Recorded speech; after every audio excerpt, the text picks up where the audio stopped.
दोस्तों नमस्कार। हिंदी कुंजी में आपका स्वागत है। आज हम लोग बात करने चल रहे हैं आईसीएसई साहित्य सागर के अंतर्गत मेघाय कविता के बारे में। यह आपके क्लास 9 और 10 में पढ़ाया जाता है। तो मेघाय कविता की व्याख्या किस प्रकार है, आज हम लोग बात करने चल रहे हैं। इसके पहले भी हिंदी कुंज में मेघाय से संबंधित प्रश्नोत्तर, व्याख्या और अन्य प्रश्नोत्तर के बारे में एक वीडियो पहले ही बनाया जा चुका है। यदि आपको यह लिखित रूप में प्रश्नोत्तर चाहिए तो आप hindikunj.com को विजिट कर सकते हैं। आज हम लोग इसकी व्याख्या करने चल रहे हैं, लाइन बाय लाइन एक्सप्लेनेशन करने चल रहे हैं। तो ये किस प्रकार है, देखिए सबसे पहले हम लोग जानेंगे सर्वेश्वर दयाल सक्सेना जी के जीवन परिचय के बारे में। यदि आप हिंदी कुंज चैनल में पहली बार आए तो हिंदी कुंज चैनल को यूट्यूब पर सब्सक्राइब कर लें ताकि आपको हिंदी भाषा व साहित्य की नवीनतम जानकारी प्राप्त होती रहे। सर्वेश्वर दयाल सक्सेना जी नई कविता के विख्यात कवि हैं। आपका जन्म उत्तर प्रदेश के बस्ती जिले में 15 सितंबर 1927 ईस्वी को हुआ था। सन 1965 में इन्होंने दिनमान साप्ताहिक पत्रिका के उप संपादक के रूप में कार्य किया। इसके बाद उन्होंने बच्चों की प्रसिद्ध व लोकप्रिय मासिक पत्रिका पराग के संपादन की जिम्मेदारी मिली, जिसका अत्यंत सफलतापूर्वक वहन किया। सन 1983 में इनका आकस्मिक निधन हो गया, जो साहित्य जगत के लिए अपूर्णीय क्षति थी। तो नई कविता के विख्यात कवि हैं। हिंदी साहित्य के नई कविता के प्रमुख कवि सर्वेश्वर दयाल सक्सेना जी हैं। आपका जन्म उत्तर प्रदेश के बस्ती जिले में 15 सितंबर 1927 को हुआ। आपने दिनमान पत्रिका के उप संपादक के रूप में कार्यभार किया। इसके बाद आपने बच्चों की पत्रिका पराग के संपादन की जिम्मेदारी संभाली, लेकिन 1983 में आपका अचानक देहांत हो गया, जो कि हिंदी साहित्य के लिए बहुत ही दुखदायी बात है। अब आपकी प्रमुख रचनाओं के बारे में बात करें तो काठ की घंटियां, बांस का पुल, गर्म हवाएं, एक सुनी नाव, कुआओं नदी, जंगल का दर्द, खोटियों पर टंगे लोग, ये आपके काव्य संग्रह है। पागल कुत्तों का मसीहा, सोया हुआ जल आपके उपन्यास है। बकरी नाटक है और लड़ाई लड़ाई एक कहानी है, लड़ाई कहानी आपके कहानी संग्रह है। आपने प्रचुर मात्रा में बाल साहित्य भी लिखा है। दिनमान में प्रकाशित चरखे और चर्चे स्तंभ के लिए आपने बहुत लोकप्रियता प्राप्त की है। तो इस प्रकार यदि उनके जीवन परिचय के बारे में बात करें तो आपका जन्म बस्ती जिले में 15 सितंबर 1927 को हुआ। आपने दिनमान के उप संपादक के रूप में कार्य किया। इसके बाद आपने पराग के संपादन की जिम्मेदारी संभाली और 1983 में आपका निधन हो गया, देहांत हो गया। प्रमुख काव्य संग्रह में काठ की घंटियां, बांस का पुल, गर्म हवाएं, एक सुनी नाव, कुआओं नदी, जंगल का दर्द, खोटियों पर टंगे लोग हैं। उपन्यास में पागल कुत्तों का मसीहा, सोया हुआ जल है, बकरी नाटक है और लड़ाई कहानी संग्रह है। आपने बाल साहित्य भी प्रचुर मात्रा में लिखा है और दिनमान पत्रिका में प्रकाशित आपके स्तंभ चरखे और चर्चे बहुत ही प्रसिद्ध हैं। आपकी भाषा बहुत ही सरल और सीधी है, जो कि पाठकों के लिए बोधगम्य है और बहुत ही भाषा आपकी चित्रात्मक है। तो इस प्रकार मोटी मोटी बातें इनके जीवन परिचय के बारे में हम लोगों ने यहाँ से जान पाई। अब हम लोग पाठ करते हैं मेघाय कविता के बारे में। तो मेघाय कविता बादलों के आने के पहले किस प्रकार मौसम है, बारिश होने के पहले किस प्रकार वातावरण बना हुआ है, इस पर बताया गया है। तो जब बहुत गर्मी हो जाती है तब आसमान में बादल छा जाते हैं, और बादल किस प्रकार आते हैं, पूरी सज धज के साथ आते हैं और ठंडी हवा अपने साथ लाते हैं, आंधी भी लाते हैं और आसमान में बिजली भी चमकती है और वर्षा आंसू के रूप में खुशी के आंसू बहाती है। तो इस कविता में बात बताई गई है। देखिए, मेघ आए बड़े बंठन के समर के, आगे आगे नाचती गाती बयार चली। दरवाजे खिड़कियां खुलने लगी गली गली, पाहुन ज्यों आए हों गांव में शहर के, मेघ आए बंठन के समर के। तो यहाँ पे बताया गया है कि मेघ आए, मेघ का मतलब होता है बादल। गर्मी बहुत ज्यादा बढ़ चुकी थी, अब लोग इंतजार करने लगे लोग कि बादल बरसें, आए पानी आए पानी आए। तो जब मेघ आए तो पूरे आसमान में छा गए और ऐसा लगा कि जैसे जब आसमान में छा गए हैं तो ये बंठन के आए हैं, अच्छे अच्छे कपड़े पहन के आए हैं। यहाँ पे मानवीकरण बादलों का किया गया है और आकाश में बादल छा गए हैं। ऐसा प्रतीत होता है, ऐसा लगता है कि बयार, बयार का अर्थ होता है हवा। ऐसा लगता है कि इनके बादलों के आने से हवा नाचती गाती चली आ रही है और बादलों के आने की खुशी के कारण लोग अपने खिड़कियां दरवाजे खोलकर देख रहे हैं और ठंडी ठंडी हवा का आनंद ले रहे हैं।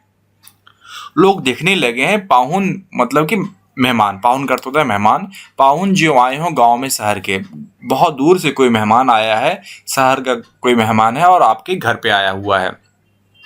और लोग यह देखने लगे कि मेहमान कोई शहर से आया हुआ है।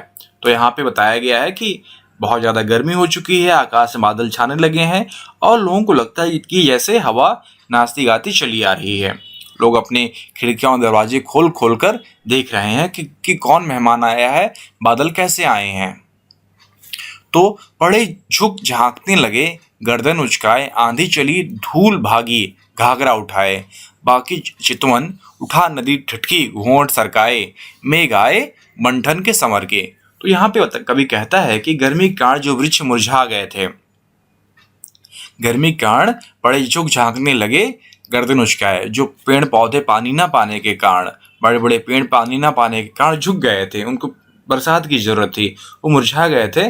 अब वो भी गर्दन उचका उचका कर देख रहे हैं कि कौन आया है। गर्मी में जो धूल भरी आंधी चली थी, अब वह शांत हो चुकी है। जो गर्मी के कारण जो धूल भरी आंधी चल रही थी, अब वो शांत हो चुकी है और वह मानो कि आंधी घाघरा उठाकर अपने भाग खड़ी हुई है। नदियां भी अपना घूंघट उठाकर तिरछी नजरों से बादलों को देख रही हैं। तो मेघ आए बंठन के समर के। अब देखिए, बूढ़े पीपल ने आगे बढ़कर जुहार की, बरस बाद सुधलीनी, बोली अकुलाई लता ओठों की मार की, हर साया ताल लाया पानी भर परात के, मेघ आए बंठन के समर के। कभी कहते हैं कि बूढ़ा पीपल का पेड़ जो कि बूढ़ा हो गया था, वह भी अपने डालियों को वह भी अपने डाल जुहार का अर्थ होता है स्वागत करना, वह भी अपने डालियों को उचका उचका कर हिला हिलाकर मेघ का स्वागत कर रहा है। लोग गर्मी से व्याकुल हो गए हैं और लता भी जो पीपल के पेड़ के अगल बगल सट गई है, वह भी कहती है कि तुमने पूरे बरस भर बाद हमारी खबर ली। छोटी छोटी लताएं भी बेचैनी से बादलों को बार बार देख रही हैं। बोली अकुलाई लता ओठों किवाड़ की। तो छोटी छोटी लताएं भी बेचैनी से किवाड़ों की ओर हटकर बादलों को देख रही हैं। वर्षा के कारण ताल तलिए छोटे मोटे तालाब सब भर गए हैं और वो भी अब खुश हो रहे हैं। ऐसा लग रहा है मानो कि कोई बाहर का मेहमान आया है और पानी में परात भर कर अपने मेहमान के स्वागत के लिए लाया गया है। और पानी में परात भर कर लाने का अर्थ यह होता है कि तालाब भी अपनी प्रसन्नता व्यक्त कर रहे हैं। लता द्वारा भी वर्षा को एक वर्ष बाद आने पर उलाहना दे रहे हैं कि बरस बाद सुधलिनी, और ताल द्वारा भी परात में पानी भर के लाया गया है। तो इन प्रकार देखते हैं कि यहाँ पे कविता बहुत सुंदर बन पड़ी है। अब देखिए अंतिम पंक्ति, क्षितिज अटारी गहराई दामनी दमकी, क्षमा करो गांठ खुल गई अब भरम की, बांध टूटा झरझल मिलन के अश्रु ढर के, मेघ आए बंठन के समर के। तो इन पंक्तियों में कवि कहता है कि वर्षा के आगमन पर आकाश में बिजली चमकती है। आकाश के एकदम किनारे वहां बिजली चमकती है। तो क्षितिज का अर्थ होता है अंतिम किनारा, वहां पर अंतिम किनारे पर बिजली चमकती है। ऐसा लगता है कि जैसे धरती और आकाश का मिलन हो गया है। धरती अब तक आकाश को बहुत ही संदेह की दृष्टि से, बहुत भ्रम की दृष्टि से देख रही थी। अब वह भ्रम टूट गया, बारिश हो गई, वह भ्रम टूट गया और आकाश से मिलकर धरती क्षमा मांग रही है। और उसकी धरती की आंखों में, आकाश की आंखों में झरझर आंसू बह रहे हैं और दोनों मिल गए हैं। बादलों के आकाश में छा जाने पर कभी को ऐसा लगता है कि जैसे अब धरती भी उत्सव मनाने के लिए सज धज कर बंसन संवर कर धरती भी बहुत खुश हो गई है और मेघ मंठन कर संवर कर आए हैं। तो इस प्रकार धरती और आकाश बरस भर बाद बादलों के कारण गले मिल रहे हैं। धरती पर वर्षा का होना, बादलों का खुशी के रूप में झूमना, ये सब सारी बातें बहुत अच्छे ढंग से कवि ने बताई है। जहाँ पे पूरी तरह से मानवीकरण के रूप में बताया गया है, कविता का पाठ किया गया है और कविता बताई गई है कि मेघ आए, जिस तरह मेहमान आते हैं उस तरह मेहमान आते हैं। लोग दरवाजे खिड़कियाँ खोलते हैं और धूल भी भाग जाती है, जो कि गर्मी के कारण धूल बहुत उड़ रही थी।